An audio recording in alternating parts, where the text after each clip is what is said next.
mágica de la palabra, con la conducción de Alejandro Gil, desde San Miguel de Tucumán. La lupa mágica de la palabra. La palu cájima de la bralapa. De lunes a viernes, a las 12 de la noche. En Capó. Radiocaput.com. Mientras todos duermen, algo muy extraño ocurre en los laboratorios químicos RX. Seguinos en Twitter, @Radio Caput, o en Facebook, Radio Caput. 5, 4, 3, 2, 1. ¿No quieren? Maten. Bueno, a ver. Ok. Sí. Esa, ¿no? Sí. Ahí sí puede ser. Radio Caput. Radio Caput. Radio Caput. Esto es Radio Caput. Buenas noches, muchas gracias. Radiocaput.com. Estás conectado. Estás en Caput.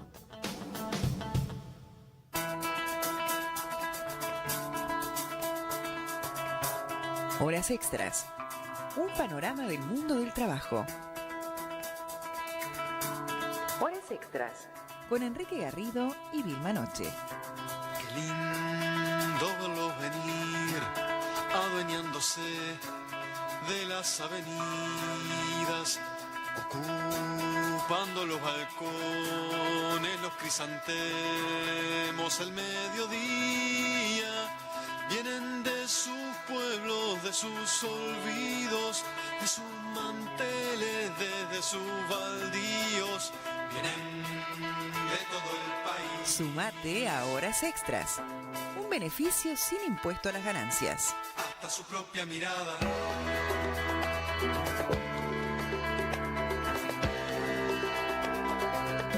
Hasta su propia mirada.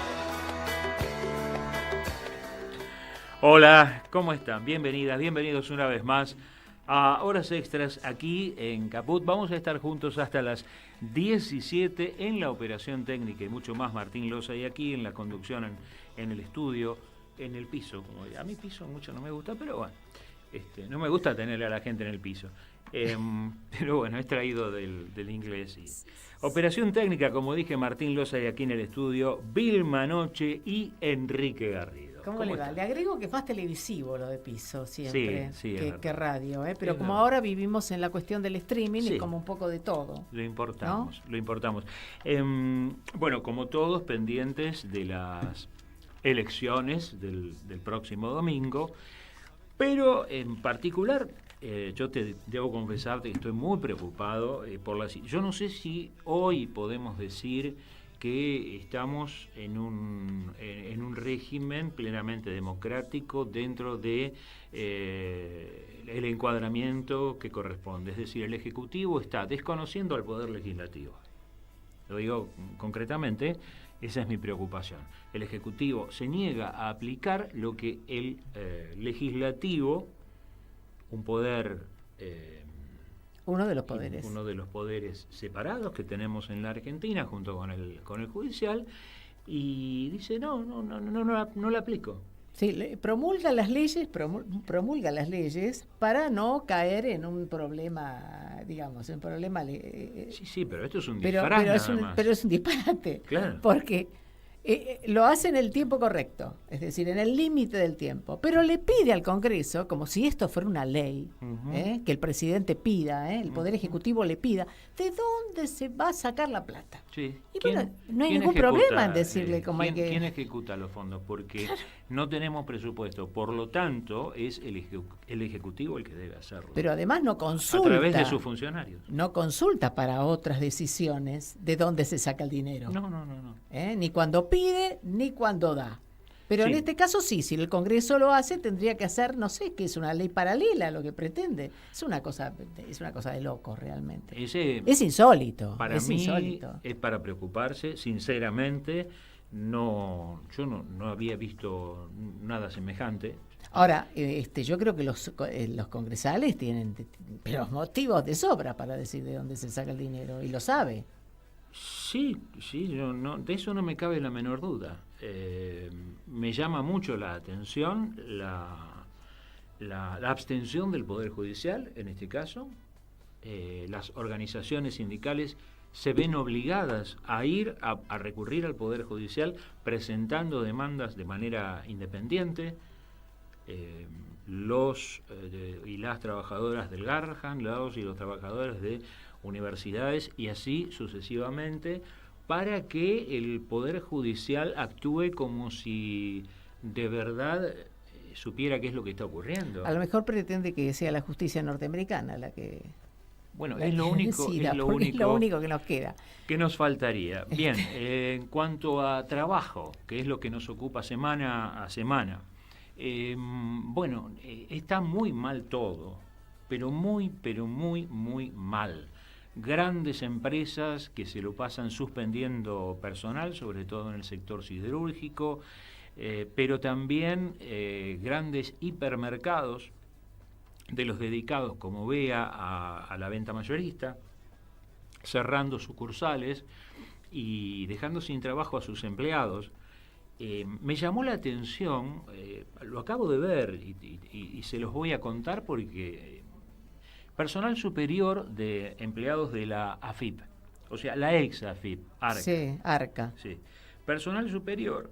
Y yo lo subrayé porque me llamó muchísimo la atención. El sindicato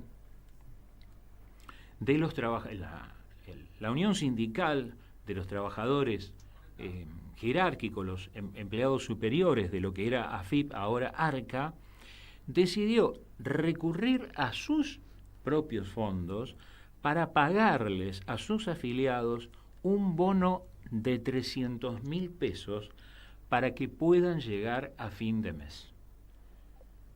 Es asombroso. Sí, totalmente. Por menos, digamos, por menos que sea el número de afiliados, ¿no? Es la locura. Y con respecto a algo que nosotros tratamos la semana pasada aquí en el programa, que es el problema de las trabajadoras y los trabajadores del PAMI,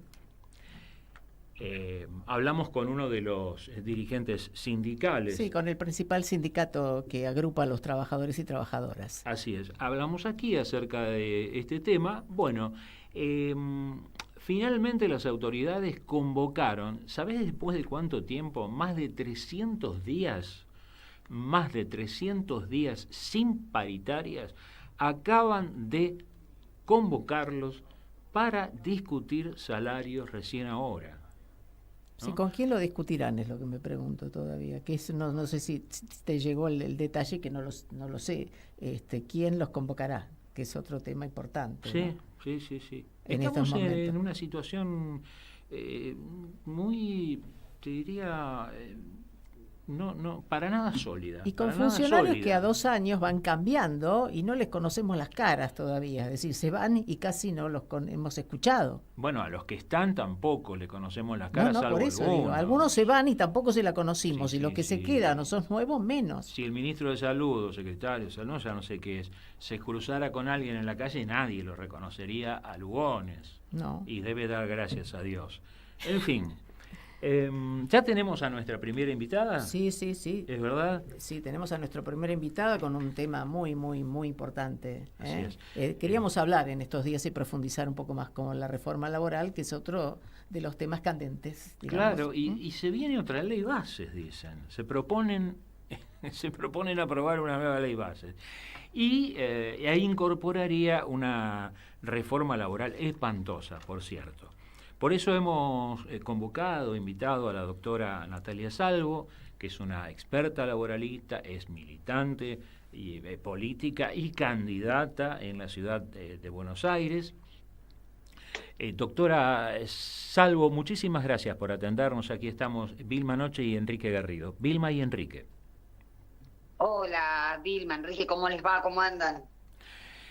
Bien, preocupados sobre todo en estas últimas horas, por el anuncio de que el gobierno va por una reforma laboral. Si bien no es novedoso, teniendo en cuenta las características del gobierno, sí lo es el hecho de que quiera imponerlo a través de un proyecto en el Congreso Nacional.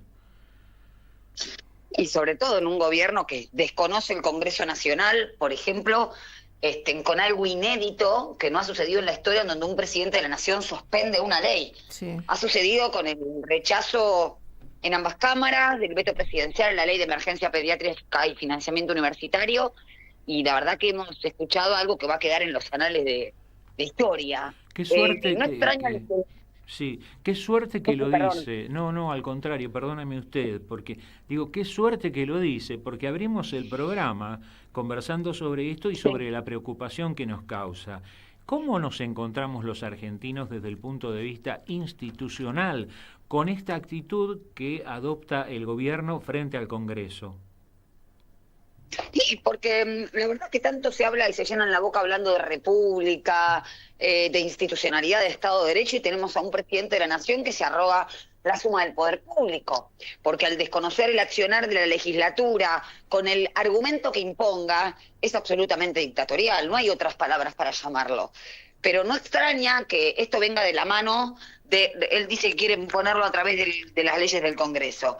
Bueno, será justamente como un sector que está de acuerdo con el ajuste constante en función de lo que está pidiendo el Fondo Monetario Internacional. Y no me refiero solamente a la reforma laboral, sino también y fundamentalmente a la reforma previsional regresiva, ¿no? Sí, sí. Por supuesto, una reforma tributaria que le permita consolidar este sistema de beneficio del capital financiero y de destrucción de la industria del trabajo.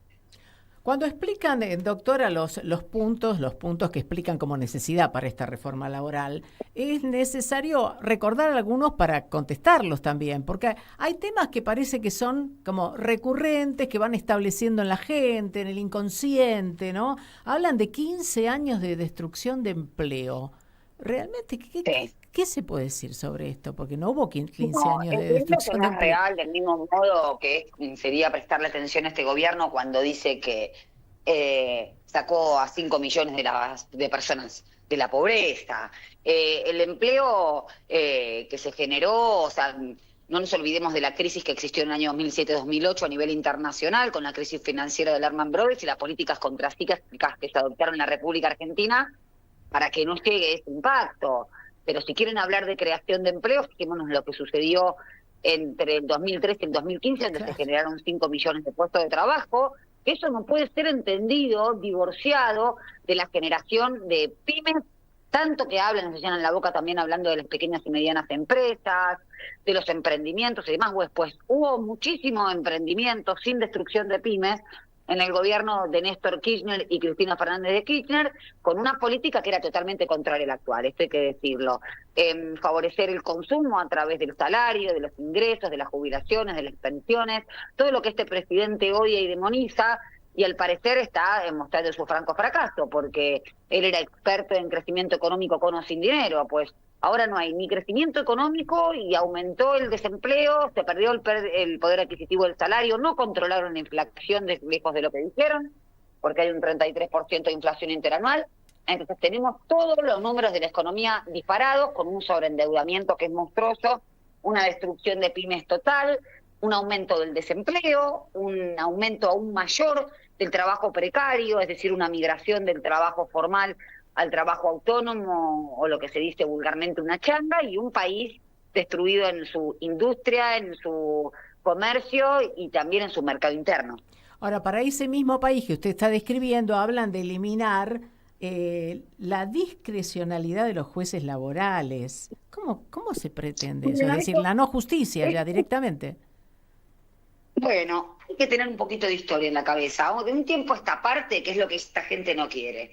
Mauricio Macri coincidió con Javier Milei en hablar de la mafia de los abogados laboralistas, en señalar al gran abogado laboralista Héctor Recalde, que no solamente en su carácter de abogado laboralista, sino como presidente de la Comisión de Derecho del Trabajo hasta el año 2017, repuso un montón de derechos que habían sido podados en la Ley de Contrato de Trabajo por la dictadura.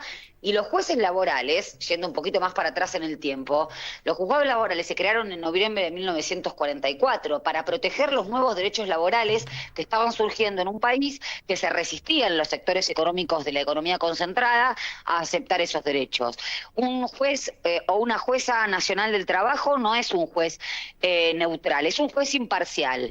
El juez no es neutral porque el mismo derecho del trabajo protege de manera unidireccional al trabajador. Y esto no lo dice la Constitución peronista, lo dice el artículo 14 bis de la Constitución Nacional y todos los tratados internacionales que forman el Sistema Internacional de Derechos Humanos que Argentina suscribió.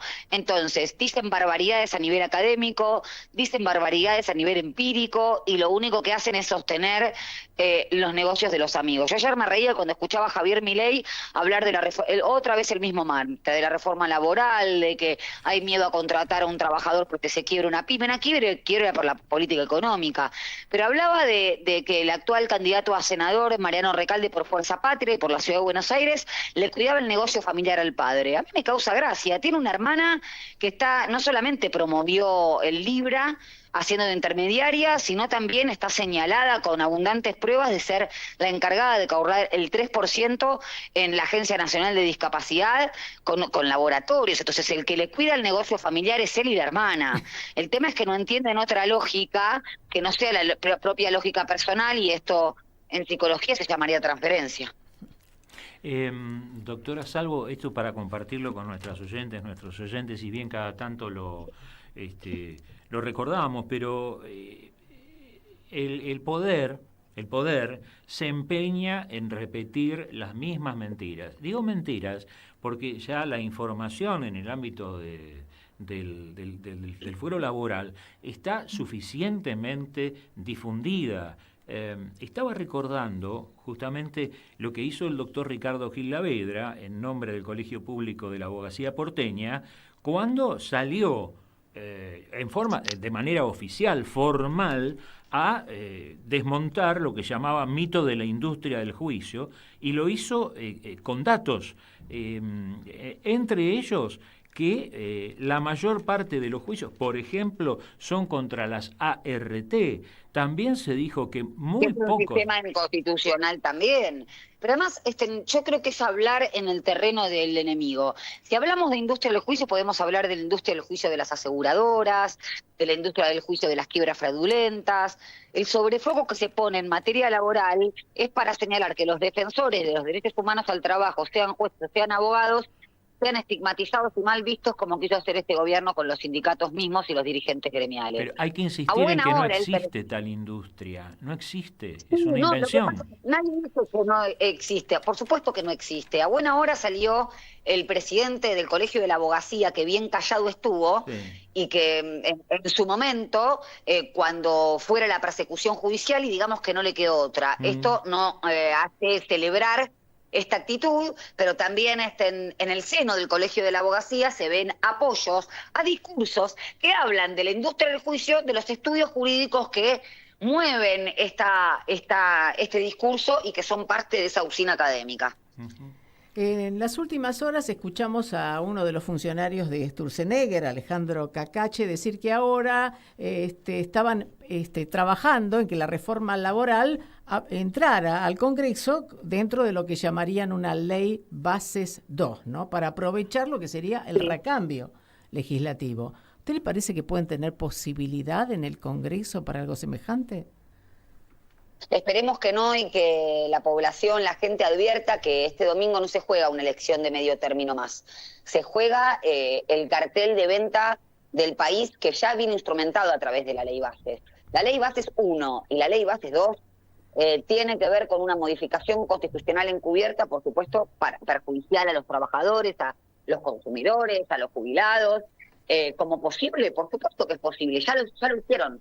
Por eso es fundamental el resorte que cumple el Poder Judicial, el resorte que cumple la política.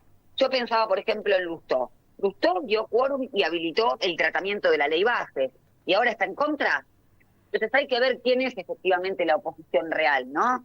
Porque declamativamente todos están en contra de la pobreza, o en el peor de los casos, también se pronuncian en contra del recorte a jubilados y demás, pero después en la acción efectiva y en la acción política hay que ver quién efectivamente le pone un freno a eso. Sí, yo venía indignada con algunos carteles que uno ve, ¿no? Sí, sí. Que por ejemplo el de Facundo Manes, que en lugar de proponer, lo que estaba haciendo era algo muy similar a lo que hace el gobierno, es señalar a otra fuerza política, en general a la Cámpora en este caso, ¿no? Claro. Para defender su lugar dentro. Terrible esos carteles, terrible. Tremendo. Por eso digo, o sea, declamativamente estamos todos en contra, digamos, de que los adultos mayores pasen hambre, todos de manera romántica van a estar en contra de eso. El tema es si están a favor del ajuste, porque en definitiva, ya le digo, no solamente Lustó, también tuvimos un Cuéllar que traicionó a su fuerza política, que lo puso en el Senado, se lo encontró con $200.000 en la frontera, y fue el que habilitó justamente la aprobación de la ley de bases. Así que es muy importante esta elección. Parafraseando al presidente, si seguimos así, nos vamos a parecer a Grecia con las 13 horas de trabajo. Sabe que en las últimas horas se votó en el Congreso griego precisamente la jornada laboral de 13 horas. Y Grecia, bueno es recordarlo, es víctima también del Fondo Monetario Internacional. Y lo fue desde hace años. Claramente. No es casualidad, por eso digo, a ver, no se puede analizar la política de manera fragmentada. Nosotros sabemos muy bien que,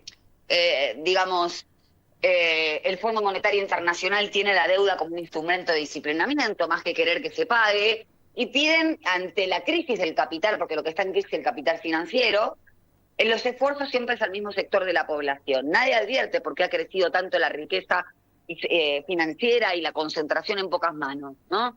Yo a veces pienso y digo, nos quieren hablar de modernidad, estamos hablando de la modernidad de los museos, porque estamos volviendo a la jornada de trabajo de manera que si los mártires de Chicago o los héroes de la Patagonia rebelde la semana trágica se levantan, se pegan un tiro, la verdad, otra vez. Porque esa fue la primera demanda de reivindicación laboral. 8 horas de trabajo, 8 horas de esparcimiento y 8 horas de descanso. Y estamos volviendo a ese mundo preindustrial, no solamente en términos laborales, sino también en relación a la adquisición de los derechos de las mujeres, al trabajo infantil y a un nuevo orden político, social y cultural que valide este modelo económico. Ahora, ¿quiénes nos gobiernan? Nos gobiernan. ¿Y quiénes los sostienen en gran medida? Me estoy refiriendo al gran empresariado y sobre todo a los que tienen la mayor parte de su dinero en cuentas en el extranjero. Parecen pensar como si vivieran en aquella época. Yo recuerdo a Cordero, el secretario de Trabajo, diciendo frente a la propuesta de la reducción de la jornada laboral, ¿y qué van a ir a hacer el resto del tiempo? ¿Qué es lo que tienen? Pero yo cuando este hombre... Por menos para qué, ir afuera a hacer qué. Esas fueron las frases de Cordero. Sí. Es algo de historieta, es increíble. ¿Le puedo pedir una reflexión más sobre el tema que hablábamos al principio y que tanto nos preocupa? ¿No le llama la atención que el Poder Judicial no actúe de oficio ante hechos como el que está ocurriendo con el Poder Ejecutivo frente al Congreso? No, como llamarme la atención, no me llama la atención porque el Poder Judicial puede ser o el último reservorio para evitar la pérdida efectiva de derechos o un validador, un legitimador de las peores prácticas de sometimiento y de convalidación de las relaciones de poder. Ese silencio no se condice con la gran actividad de los fiscales que existió en la protesta de la última ley de bases, donde se llevaron preso más de 100 personas, muchas de ellas permanecieron hasta un mes detenidas y se le tiraron 30 delitos federales en la cabeza. Tenemos un Poder Judicial y por eso es necesario también pensar una reforma judicial de cara al futuro, como ha pasado con México, porque es muy complicado llevar a cabo políticas de gobierno inclusivas con un Poder Judicial que las declare inválidas en el caso de que no sean convenientes para los intereses del capital concentrado y las deje pasar cuando sí sean a favor. Doctora, sabemos que está apresurada, si me permite le hago una última pregunta, como candidata además, como candidata y como docente le quería preguntar yo, ¿no? Hay una decepción en la política de parte de la juventud y también, digámoslo, de los mayores que hay que reconocer, ¿no? Pero ¿qué ve usted que cuando recorre o en clases, además, lo que ha visto de los más jóvenes, ¿no? ¿Qué es lo que plantean? ¿Qué es lo que hay que señalar para que esto desaparezca? ¿Cómo hay que trabajar con esta gente, con estos grupos? No creo que sea una cuestión de falta de educación. Bueno, la educación siempre es importante, sí, la necesidad de informarse. Creo que tiene más que ver con la decepción de lo que se considera o un Estado progresista, un Estado peronista, un Estado a favor de las mayorías, con el cumplimiento de las demandas. Esto no es una cuestión solo de la República Argentina, ha sucedido en otros países también. La derecha o la ultraderecha es algo que está creciendo profundamente a nivel internacional, lo estamos viendo, y lo que creo es que en un contexto de extremo individualismo cultural, la mayor causa de desazón es esa, ¿no? No poder cumplir las demandas y considerar que la responsable del no cumplimiento de las demandas, no sé, de poder irse a vivir solo, esa juventud, tener un proyecto de vida, de familia, tiene que ver con la política y no con el poder económico. El esquema laboral les cambió a los jóvenes, les cambió. Lo que hay que seguir es que sigan... Pero que cambió, pero no cambió la relación de dependencia. Las relaciones de dependencia siguen existiendo. Los trabajadores de plataforma en España son considerados trabajadores dependientes. A eso iba. Lo que pasa es que se puede seguir defendiendo, profundo, ¿no? Que se puede seguir defendiendo lo que tuvimos. Ese es el tema. Permeó muy profundo, exacto, permeó muy profundo el discurso de que algo había que hacer, de que no era todo igual, incluso en el campo nacional y popular. Hay que volver a defender esas ideas. Doctora Salvo, le agradecemos el tiempo que nos ha dedicado. No, por favor, muchas gracias a ustedes, un fuerte abrazo. Que siga muy bien, gracias. La doctora Natalia Salvo, abogada laboralista, docente universitaria, militante política, candidata de... Por Fuerza Patria en la ciudad de Buenos Aires y además presidenta de la Corriente 7 de Julio, de abogados y abogadas laboralistas, no lo olvide, una mujer presidiéndolo. Sí, y autora de un interesante libro, ¿Quién cree? Creo que se llama ¿Quién cree en la justicia? Si no me equivoco, que lleva como subtítulo un clásico también, ¿no? La lucha por el derecho.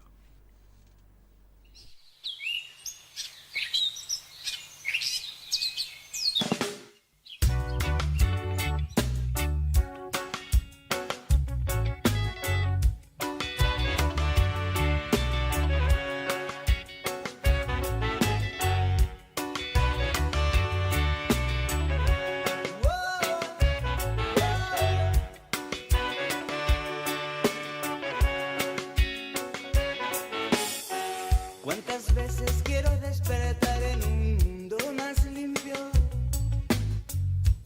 y no tener que tropezar árboles caídos? Hay que empezar otra vez y repensar un eterno ser. La selva sangra por el hombre impulsivo, ambición sin sentido.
Bueno, eran los Cafres con ambición.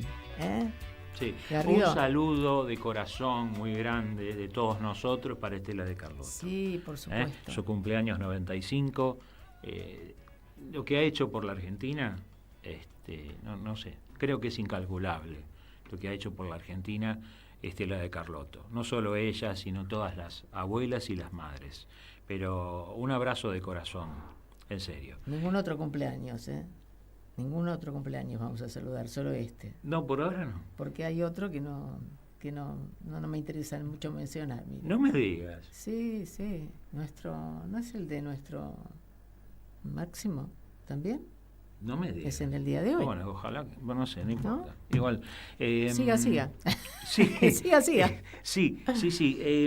Estábamos hablando de lo del gobierno nacional y ahora se me escapa el tema. Lo saqué de texto. Sí, un poco sí.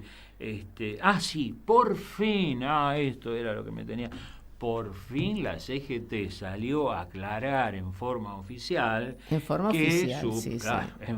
oficial que su participación en el Consejo de Mayo no implica el apoyo a la reforma laboral anunciada por el gobierno nacional. Inclusive han tenido frases muy críticas, para con la propuesta, que no la conocíamos gubernamental. Claro, éramos muchos los que preguntábamos qué hace Gerardo Martínez en el Consejo de Mayo. Sí, expliquemos un poco, porque a lo mejor no tienen en cuenta a nuestros oyentes, que el Consejo de Mayo es el lugar donde se estaba precisamente discutiendo esta nueva reforma laboral de la que hablábamos con Natalia Salvo, sí, ¿no? Más bien acordando. Y tenían para acordar una reforma. Y allí estaba presente Gerardo Martínez de la Central Obrera, sí. una presencia que fue criticada desde muchos sectores gremiales, por supuesto, sí.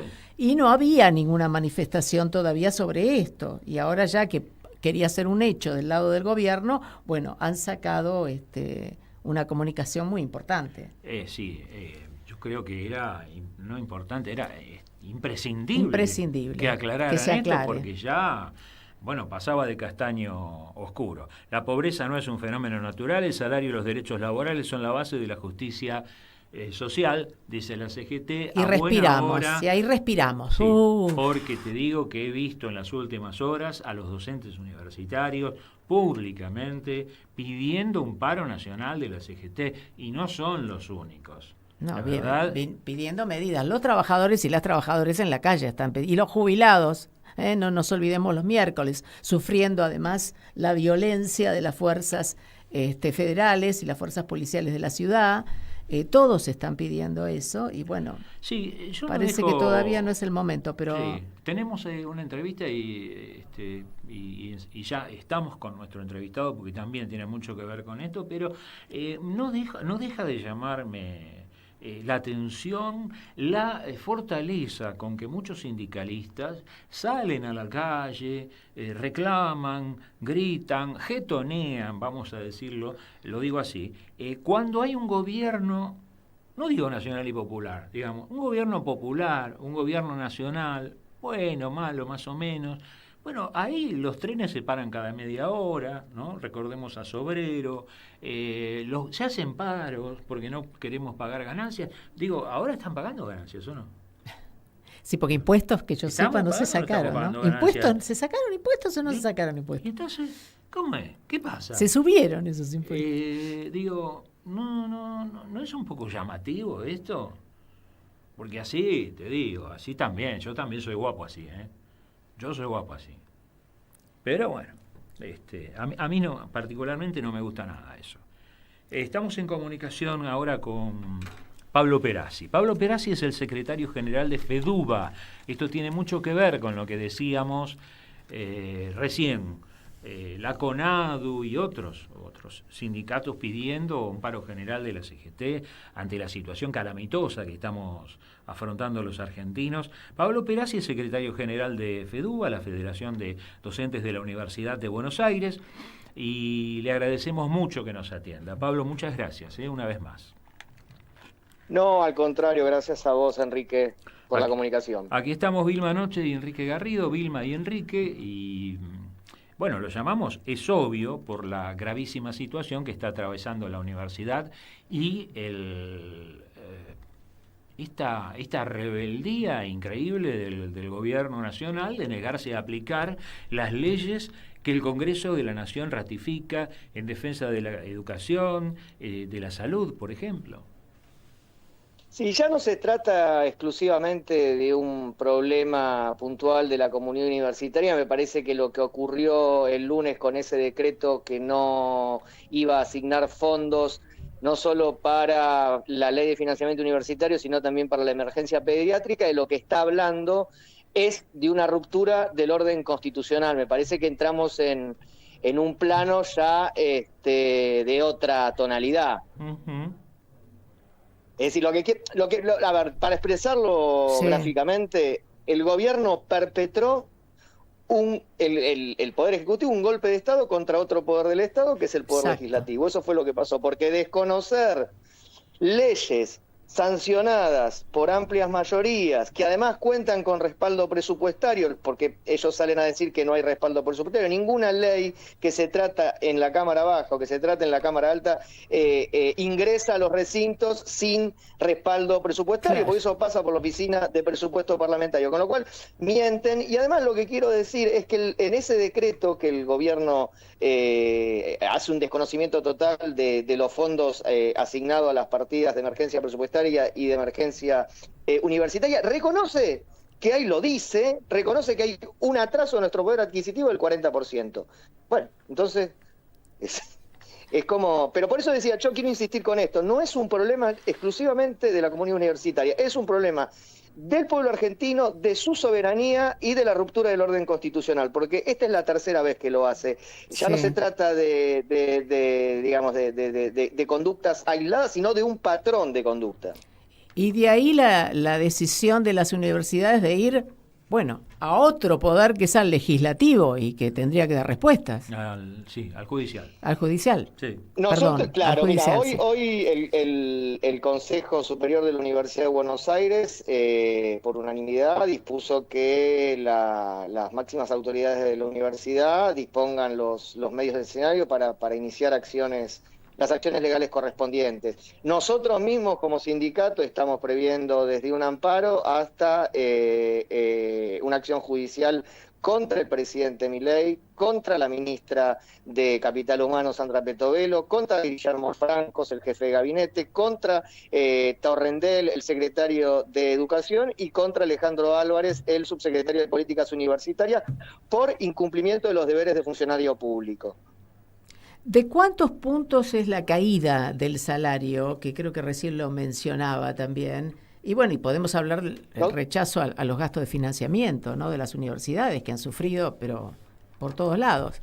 Mira, nosotros llevamos un retraso salarial, más que, para que se entienda, una pérdida de poder adquisitivo, es decir, de poder de compra de nuestro salario, del 40%. Esto, digamos, a valores de diciembre 2023 a la fecha. Desde entonces a esta parte es un 40%, que para que se entienda, en los 19 meses que lleva Milei como presidente, perdimos o nos sustrajeron estos que son los reyes de la propiedad privada, 7 salarios consecutivos. Eso en este gobierno, simplemente, que es muchísimo, desde la Asunción, claro. Exactamente. Y en cuanto al presupuesto universitario, en las últimas horas conocíamos información muy clara sobre lo que ha sufrido el presupuesto universitario en los últimos, precisamente en este periodo, por supuesto, pero si nosotros vamos viendo... Desde el 2012, como veíamos en algunos datos, era el 76% que llega a caer el presupuesto universitario. ¿Es así? Mirá, el presupuesto universitario, el presupuesto global universitario, tiene dos grandes rubros: gastos de funcionamiento y salarios de su personal, del funcionariado, de su personal docente y de su personal no docente. Los gastos de funcionamiento propiamente dichos representan cerca de un 15% del presupuesto total. El 85% restante es de salarios de funcionarios, docentes y no docentes.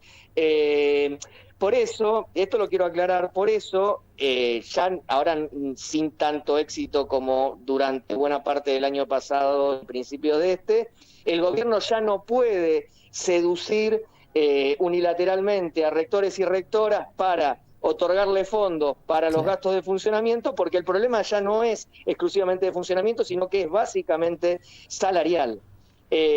Porque el 85% de todo el presupuesto universitario es salarios. Es salarios. Claro, eso es lo que les complica esa ficción de el déficit fiscal cero, porque es una masa salarial importantísima. Pensá que hay 250.000 docentes universitarios y más de 60.000 no docentes universitarios. Es decir, es un número importante de trabajadoras y trabajadores. Cuando los funcionarios además hablan, para hablar de financiamiento, hablar del arancelamiento, por ejemplo, para tener dinero, ¿ustedes en qué piensan?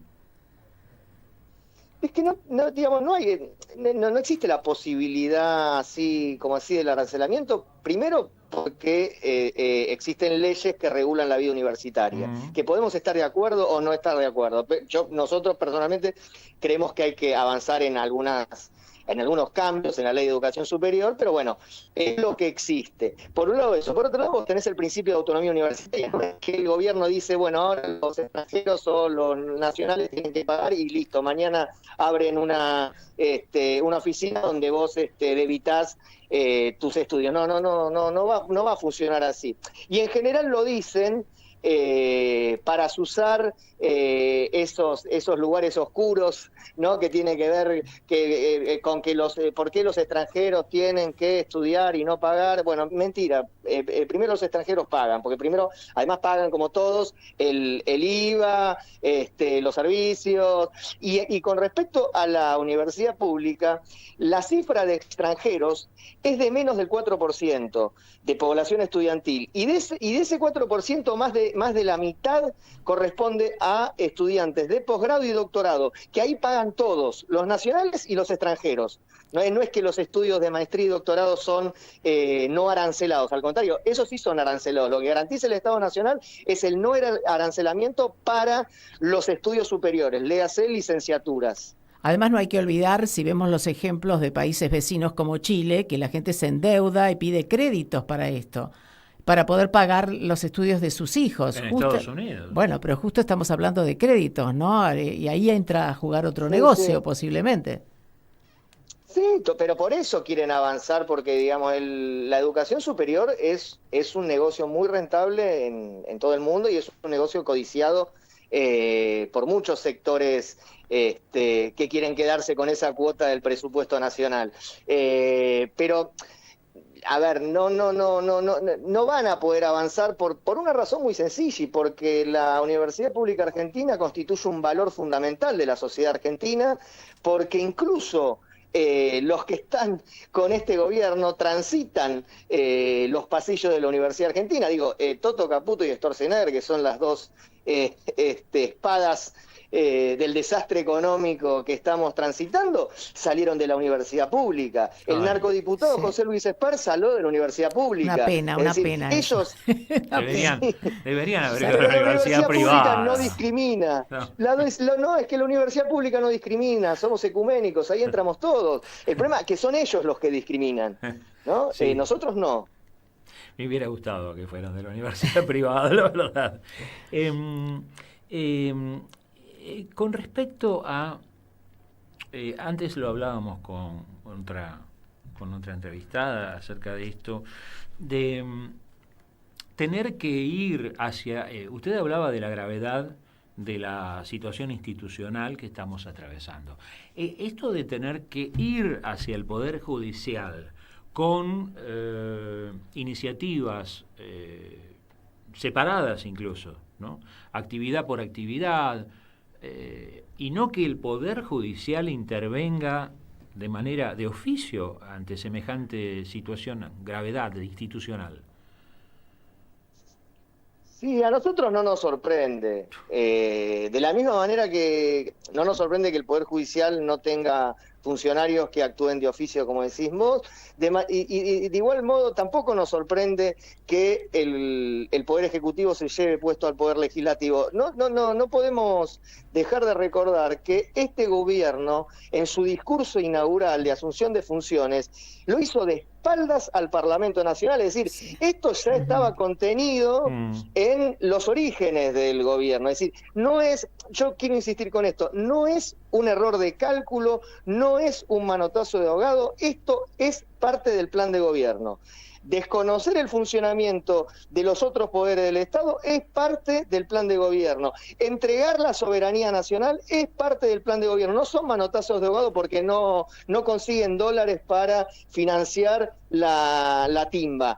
No, esto ya estaba contenido en la ley bases, así que no pensemos que lo están haciendo porque les va a ir mal en las elecciones o porque les fue mal en las elecciones de septiembre pasado. Esto lo están haciendo porque vinieron a hacer esto.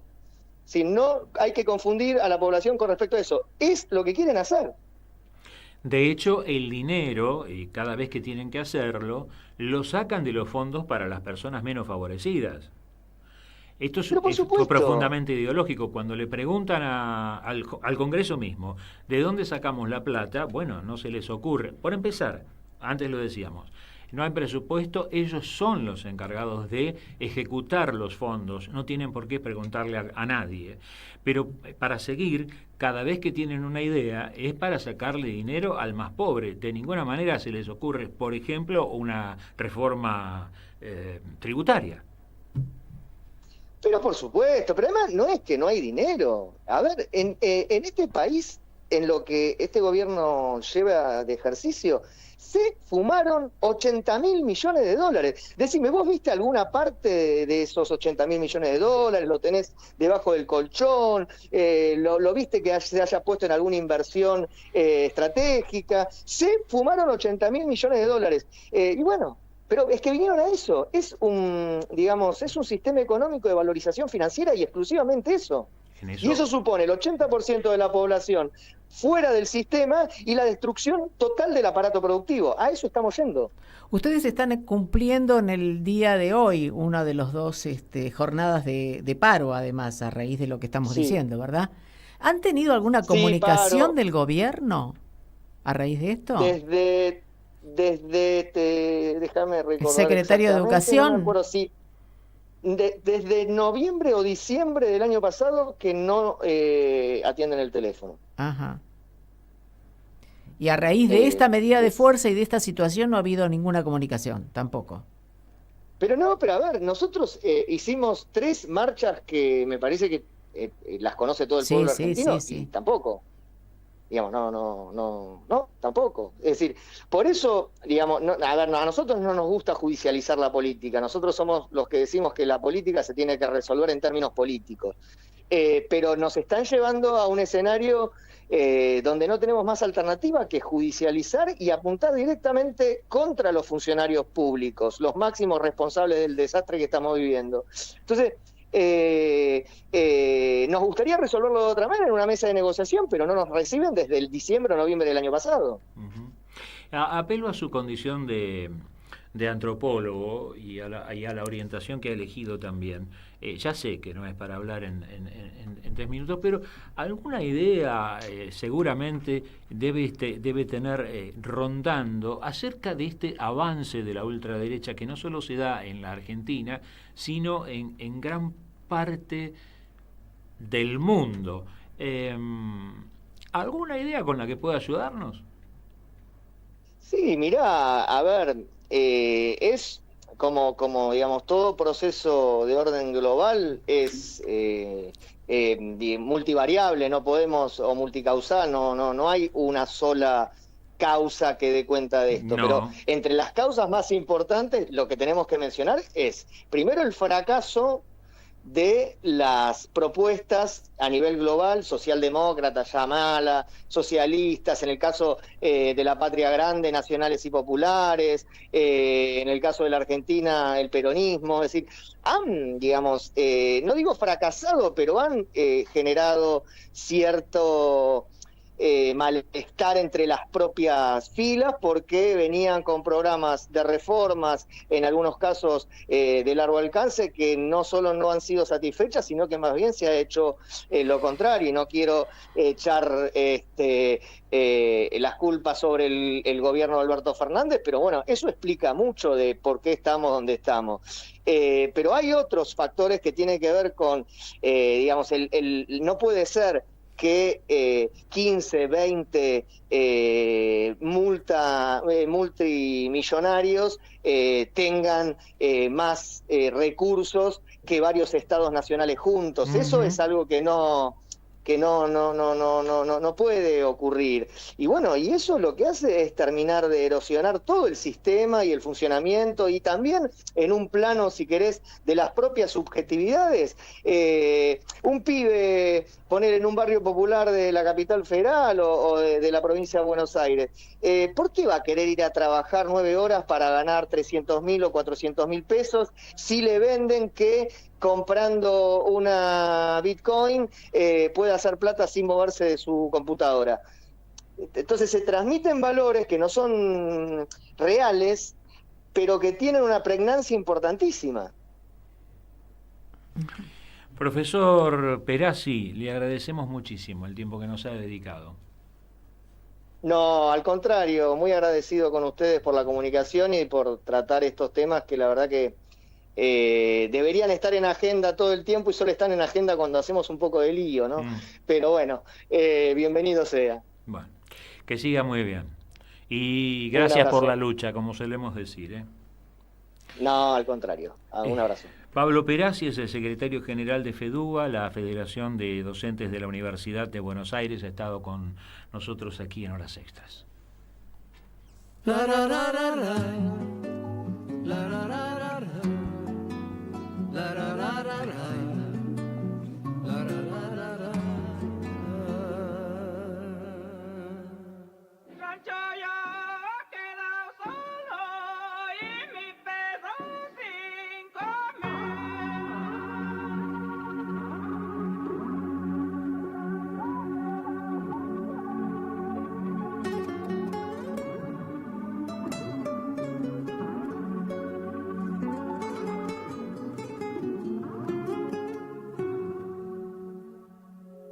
Casita de lata, derrumbe y olvido, con otros iguales, vivo junto al río. Nunca fui a la escuela, no leo ni escribo, y si andan peleando por el voto mío.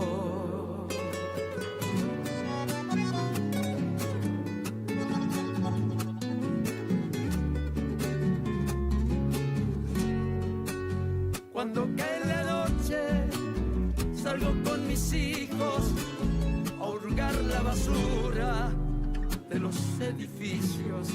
Sueño con un sueño que me está prohibido. Soy el invisible, el que nunca ha sido.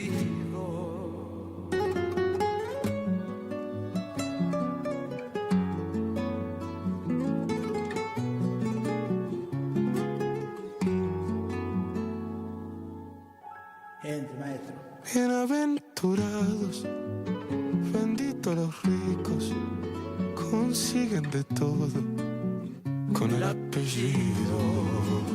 Me sale la bronca si me tomo un vino, me hierve la sangre conteniendo un grito.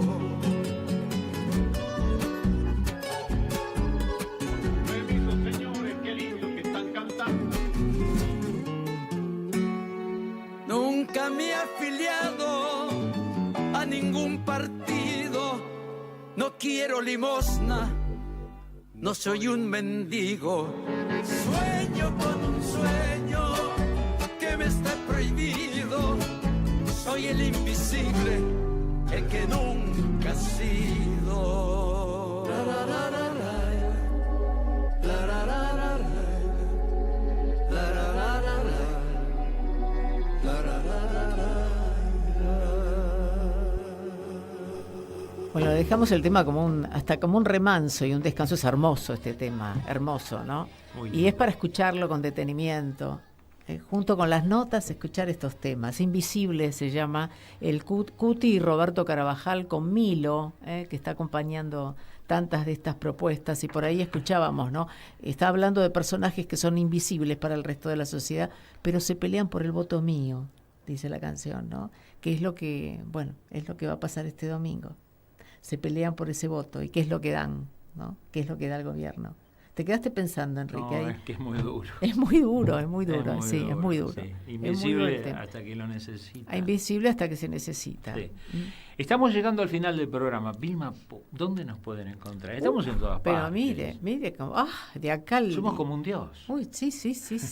Como un Zeus. Sí, está bueno que repasen las notas, y a lo mejor antes de votar, trabajadores y trabajadoras, no estaría mal, no estaría mal recordar lo que decíamos con la entrevistada, ¿no? También todo lo que se puede hacer por defender el trabajo. Sabemos que el trabajo cambió. En algunas cosas decían, Natalia, no, pero cambió, digo, para la realidad de algunos jóvenes o que piensan que hay otra posibilidad, que ya no existe esto de estar trabajando tantos años, de ir esforzándose para conseguir un puesto en el lugar donde se trabajó, en una empresa, en una fábrica, y después tener una jubilación, que no existe más. Y además tampoco hay voluntad en algunos jóvenes, prefieren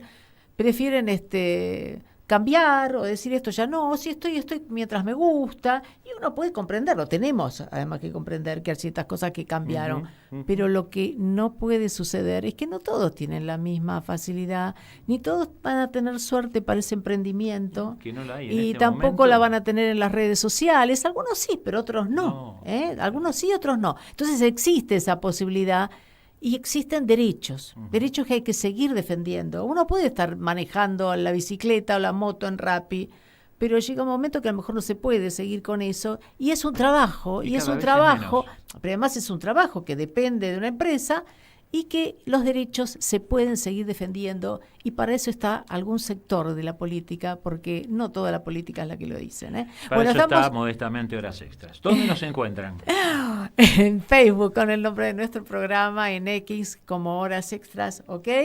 Y en Instagram como horasextras.radio. Chau, y votemos bien. Chao. ¡Ah, sí! Si quieres ver un paraíso, solo mira a tu alrededor y velo. Radio Caput. Desde el lugar de las utopías.